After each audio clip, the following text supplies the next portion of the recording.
what the fuck is the noise? We can't figure out what's going on. Let's check these bolts real quick. Oh. Row, Raggy. Row.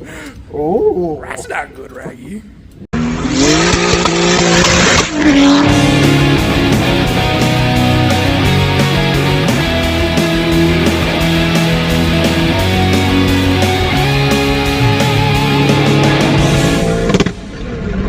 Say what? You're always playing on your goddamn phone.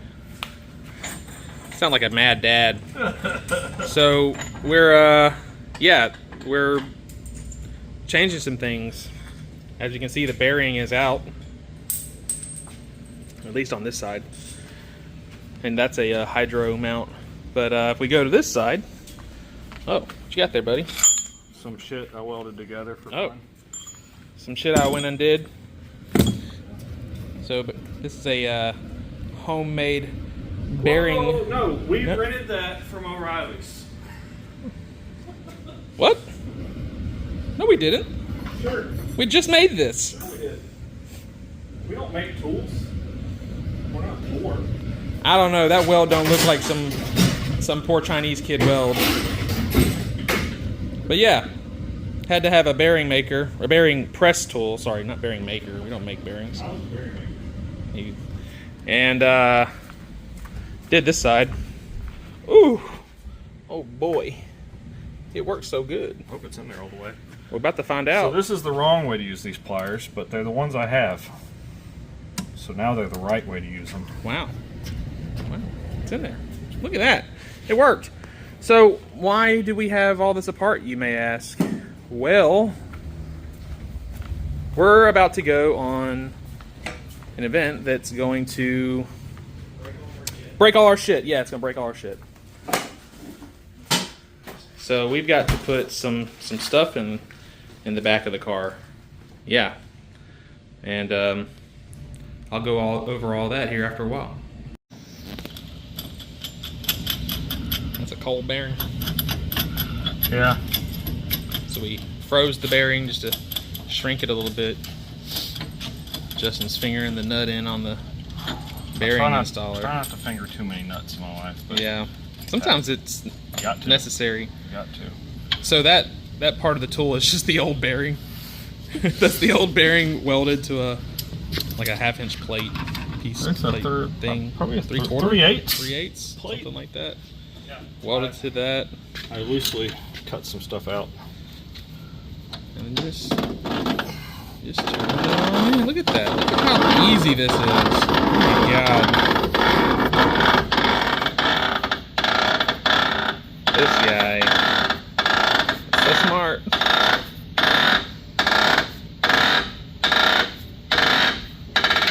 Oop, that was the sound there. The ding. Like, you got to get it a little bit. Make sure you're centered up because this one's going to go in there. Oh yeah, yeah. Nice.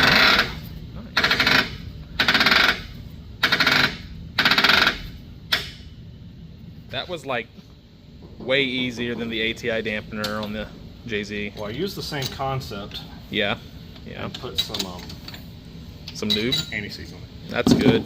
You know, so I wouldn't break my Yeah, Summit. $16 all thread. What the fuck?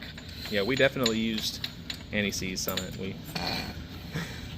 Summit's like the Walmart of car parts. They don't give a fuck when you return stuff. I don't know if I ever got the credit for it, but whatever. It's because you don't check your bank account. You just spend money. Stop it. Sweet. So, bearings in. Next up, we're going to press a 4-lug hub in there. Yeah. Because this motherfucker doesn't want to buy new wheels. That's right. Spent extra money to avoid buying new wheels, just so y'all know. Well, it wasn't just the wheels. It was the offset too was going to be different, and the brakes were going to have to change. I mean, it wasn't just the wheels. It was. Still bought new brakes. I mean, I did, but they just go on. They're just new rotors and pads, upgraded pads. So. All right. That goes in the toolbox. Yeah. Puts the lube on the skin. All right, that's way too much. Oh, it's stringy. Yeah, that's the. Yeah. All right. So, we've got A broken finger.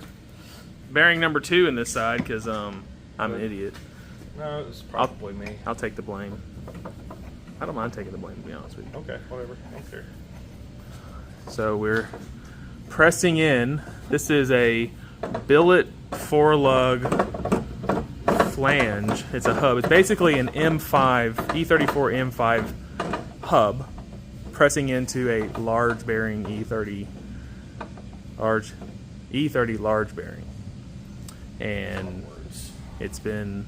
You need those 2 studs. There's 2 new ones.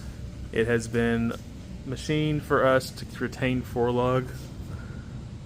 And then on the other side, which this is pulling it in, but on the other side you'll see this flange here is a billet flange that will hold the Porsche 930 axles and then go to a 210mm diff, which is not in here right now. That's not a 210mm diff. You're a 210mm diff. Fool. Next up, we are doing Rocky Mountain Raceweek 2.0. That's a drag and drive event hosted by 1320. It's going to be September 15th through the 20th, and it's going to start in Texas and make its way from Pine Valley Raceway to Texas Motorplex, down to Baton Rouge at State Capitol Raceway, then up to Twin City Raceway in Monroe, and then back to Lufkin for Pine Valley Raceway. It's a 1,000-mile drive. We have to carry everything. We can't trailer the car. We show up at the track, we race, we drive to the next track. We race, we drive to the next track, we race. 1,000-mile round trip. Carry all of your fuel, you carry your tires, you carry your tools, you carry everything. It's you and one other person, and y'all are the only ones that can touch the car. So we are gearing up to do that. And what does that mean for us? That means we've got to be reliable more than anything. Fortunately, the engine and transmission have been pretty solid. Transmission, surprisingly, gave us 0 issues at Streetcar Takeover. Engine gave us 0 issues. We had 1 vacuum line pop up. We fixed it with 1 zip tie, and then we were good. The biggest problem, as you know, the last time we went to the drag strip, we broke axles and all kinds of shit. So we've got something for that. Let me show you. I've already kind of done it. Well, Justin mostly.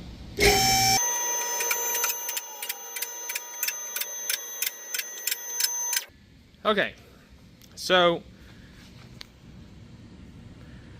we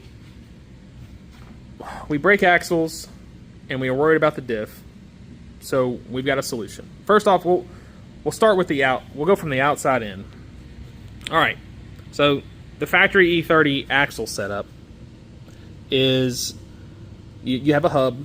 It presses into the bearing, and then but it's splined on the inside. Okay, and then the axle comes from the back, and it's got a nut and it bolts to it. Well, that axle, the shaft is really tiny, little bitty, and the CVs are really small, so they break off at the stub or they break the CV. So what have we done? Well, this is a custom billet hub that presses into the bearing, the factory bearing. It's still 4-lug instead of going to 5-lug, and it goes into this. Oh god, oh jeez. So it bolts into there, and that is another splined. It's called a drive flange.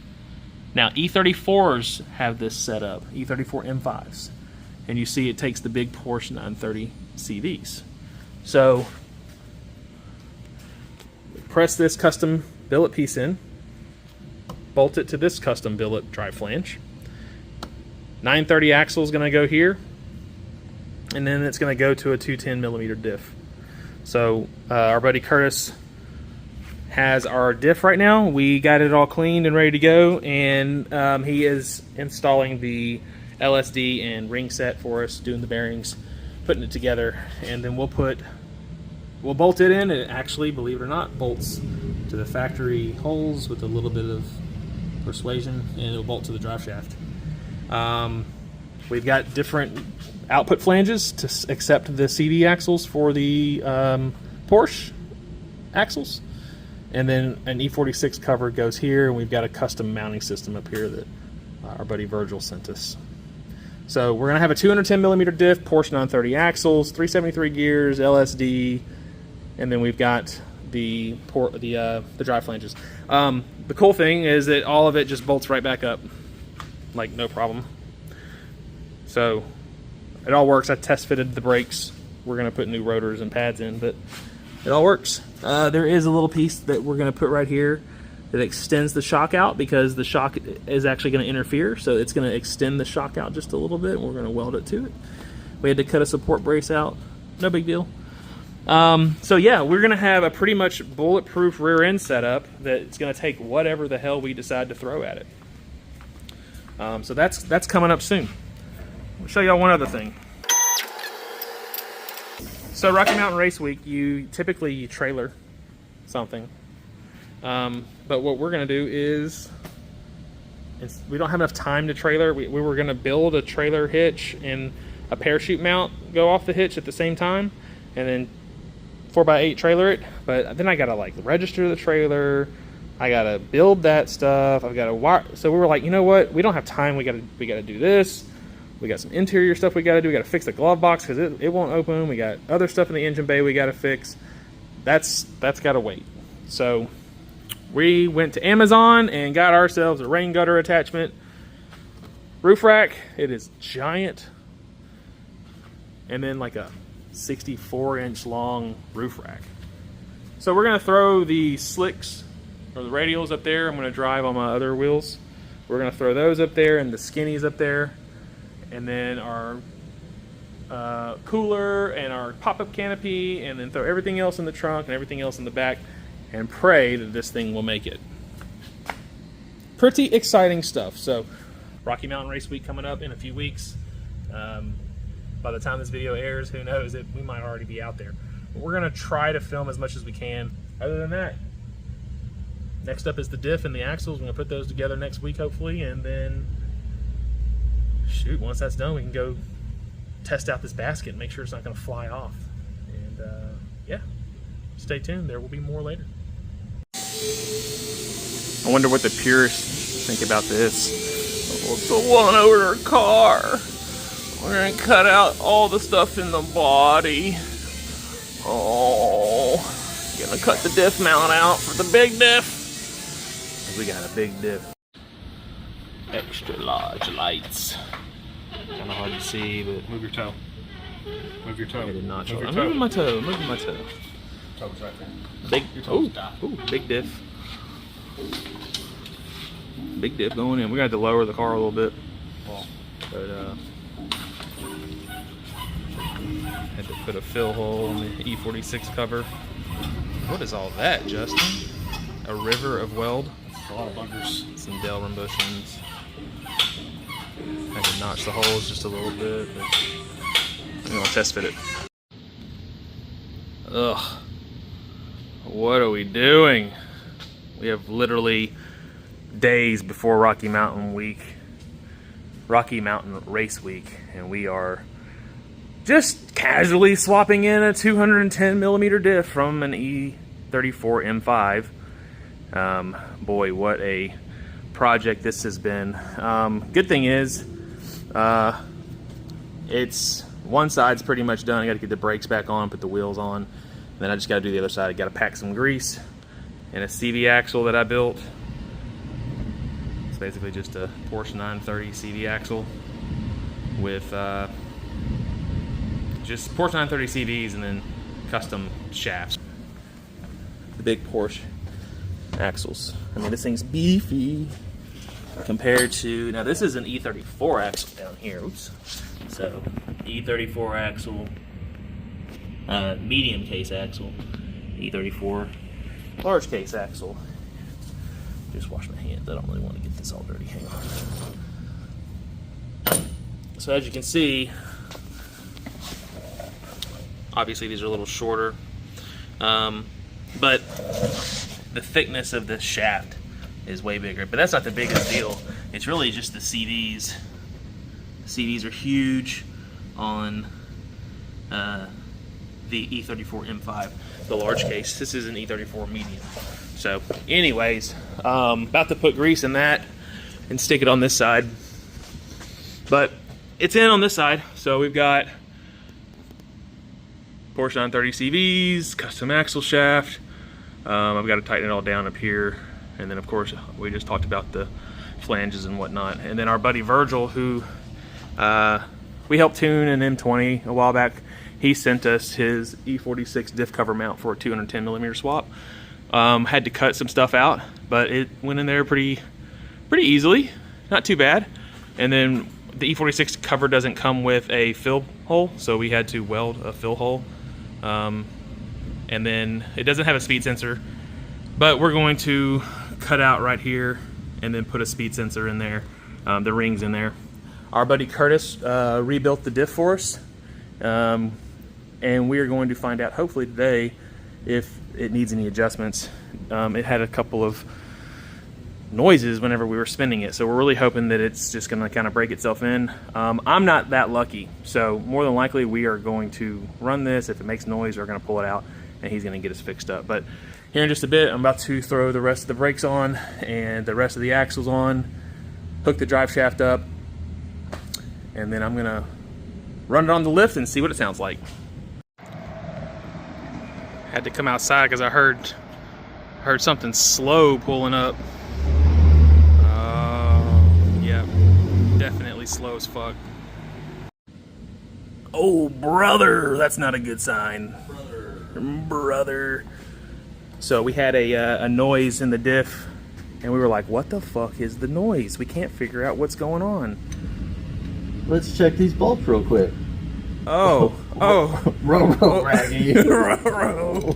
Oh. That's not good, Raggy. Whoops. Oops. So, needless to say, we may have found the noise. It was going a thunk, thunk, thunk, thunk, thunk. And yeah, so we thought it was like a bearing issue.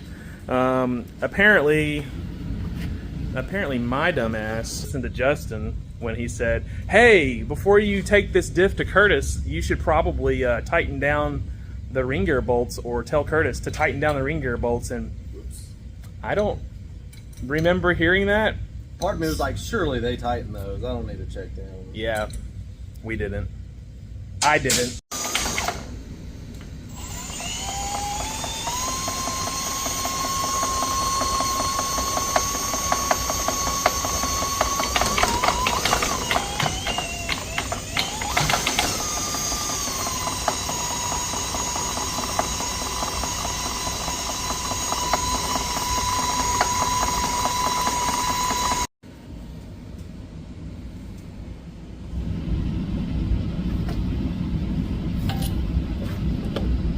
Exactly. Okay.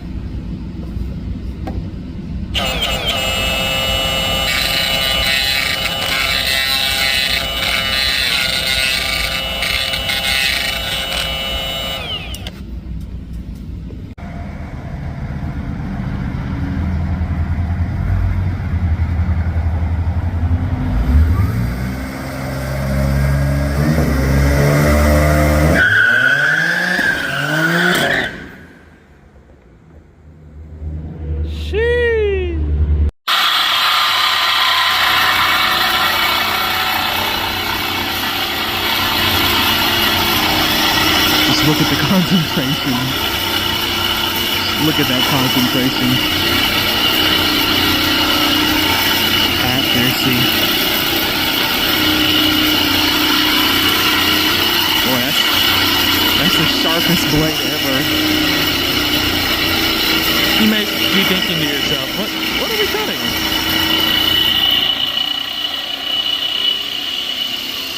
They kind of long.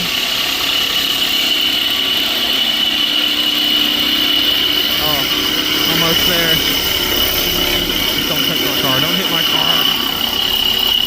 Okay, yeah. I know you want a video, but you're gonna have to hold this. Yeah, so I was coming anyway. So it doesn't hurt me.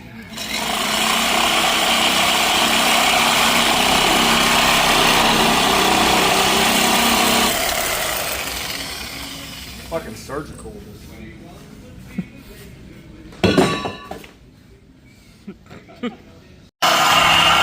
That was a pretty good cut.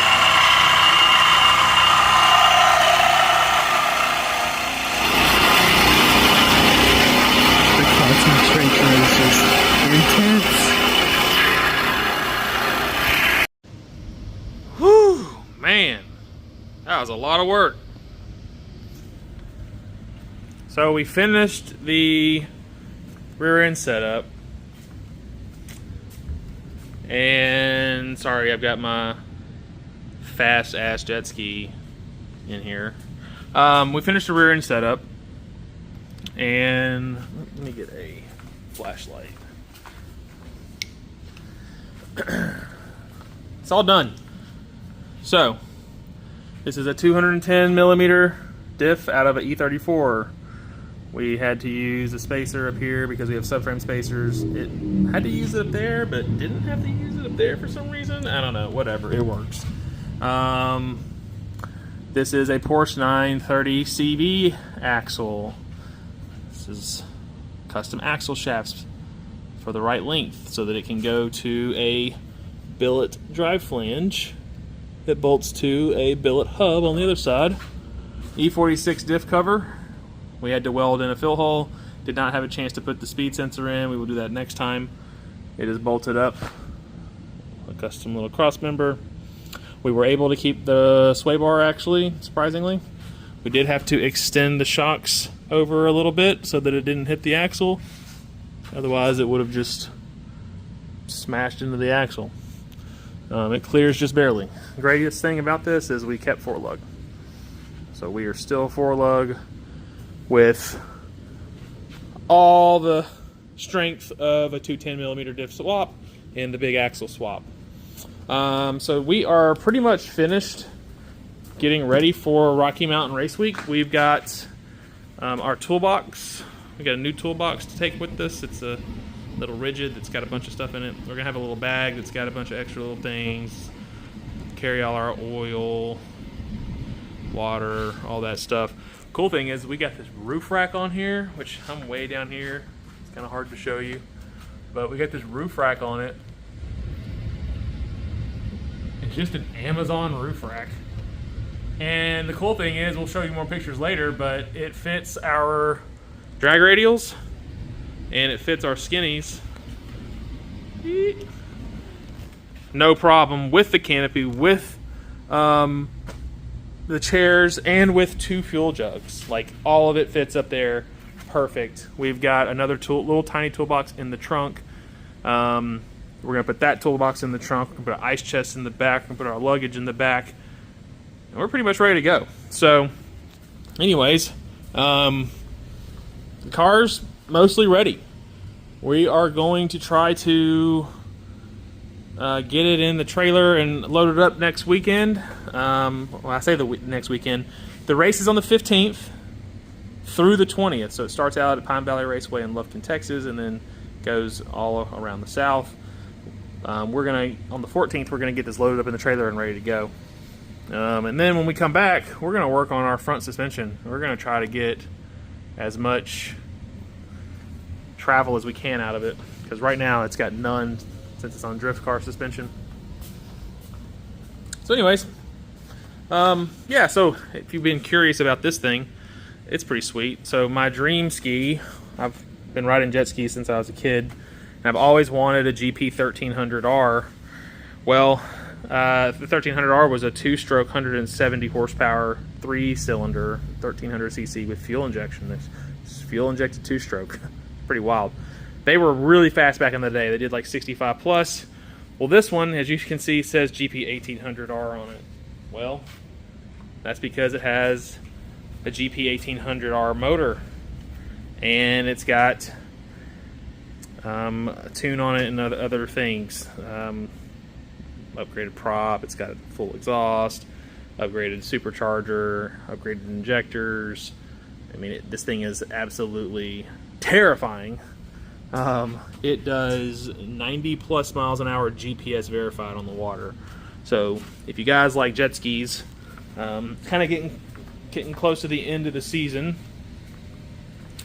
but this thing is absolutely wild and terrifying, and it's the fastest thing on the lake.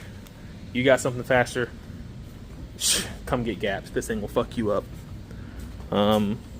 definitely not for children. This thing is I can't even describe it. Like I've had several jet skis. I've actually got 4. I have a Wave Blaster 1. I've got a Honda Aquatrax F12X Turbo. I've got a Sea-Doo XP Limited, and then I have this. The Limited is the second fastest, but it only does like 60, 65. This thing is insane. So anyways, back to the car. Yeah, we're pretty much ready to roll. We bought us a purple pop-up to match our logo. And yeah, we're ready to go out and have some fun and see how this thing will do. Our goal is to not wrench on it. No, I'm kidding. Our goal is just to complete the race. We're not trying to be competitive. We're not trying to go out there and win our class. We're probably going to get stuck in the 12.0 to 11.0 class because of safety reasons. We're not going to be able to go very fast because we don't have a cage and other things. So we're going to be limited. But that's fine. We'll pull all the power out of it. I'll just pull a bunch of timing and we'll go, 12 something. I think the last time we went to this track, I accidentally left it on static timing, and it was on the old turbo setup and everything, and we went like 11.7 at 122 on 10 degrees of timing. Like the whole thing was 10 degrees all the time. It ran terrible, but it still went like in the 11. So if I have to do that, I'll just do that. I'll just pull all the timing out of it. 10 degrees is, believe it or not, is not good to run because it needs more timing. It can get really hot. So anyways, we'll see what happens. I don't think I have any other updates. The rear end setup, like I said, is completely done. We were able to keep 4-lug. How many of you E30 guys can say that you've got a 210 diff and upgraded axles and kept 4-lug? Not many. I think I may have the only one in the United States that has been able to achieve this, which is pretty awesome. So anyways, hopefully next up you guys see us loading it up, getting ready for Rocky Mountain Raceweek 2.0. And I'm gonna try my best, if I can at all, if I have time, to make videos every day of Rocky Mountain. Maybe I can edit them and put them out. Also, we are like at 2,900 subscribers. We're almost at 3,000 subscribers. I'd like to get to 3,000 subscribers before Rocky Mountain, and we are close to personal goals with YouTube. So, man, sharing the videos, getting this project out there is a really big deal to us. We didn't think that it would take off. It's starting to gain a little bit more traction now that we're able to pump out good quality content of it racing and winning, and just appreciate everybody sharing it and all the comments you guys leave on there. We try to respond to all of them, so stay interactive with us. And then pretty soon here we will show us racing at our first drag and drop event. We'll see how it goes. Thanks.